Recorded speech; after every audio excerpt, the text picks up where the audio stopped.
Finally, TV. Hi, I'm Bob Holland, and this is Read Me a Story.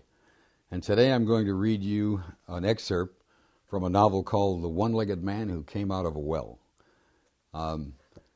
This is another in the series of books for boys that I've done. And this one has a sport in it, and the sport is baseball, although that doesn't turn up till a little later in the book.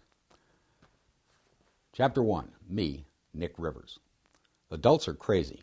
I don't mean crazy like locked away in a bed, brain bin crazy, but just sort of like some of their wires got crossed once they have kids to deal with. The reason I know this is because we had a section in genetics and biology, and the teacher made it clear that people haven't changed in a long time.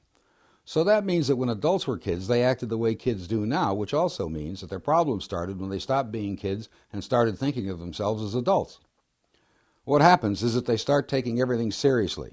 My dad is a good example. Everything is a crisis. One bad grade and he starts frowning and lecturing. And while I could live with the furrowed brows and a pout, the lectures are unbearable. Does he think I don't know I screwed up? I know I screwed up. I'm supposed to screw up. I'm a kid. It's in my contract. But do I get any credit for knowing anything? Forget about it. He just goes on and on, lecturing away about how I'm not taking my future seriously, wasting time with a lecture when I could be playing video games. What is the future anyway?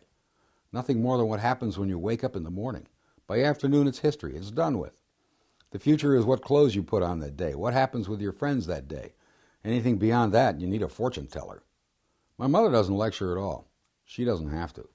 She just sighs and wonders aloud where they went wrong. Solid gold guilt. It's enough to make me puke.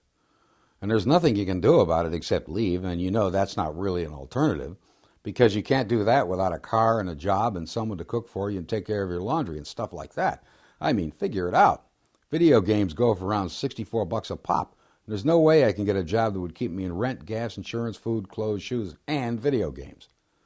Of course, I could do everything they want, and then the lectures would stop and the guilt trips would end, but then I wouldn't be me. I'd just be a walking around zombie who was only what other people thought I ought to be. I don't know what you think about that, but I can tell you I am an independent human being, and it is my right to live like one. Well, that's the way my thinking has gone for a long time. The only trouble with thinking that way is that it depresses me, and there is no point in being depressed. You miss too much. Like when I was on Ritalin. I missed a lot then, which is why when I was 10 I stopped taking it.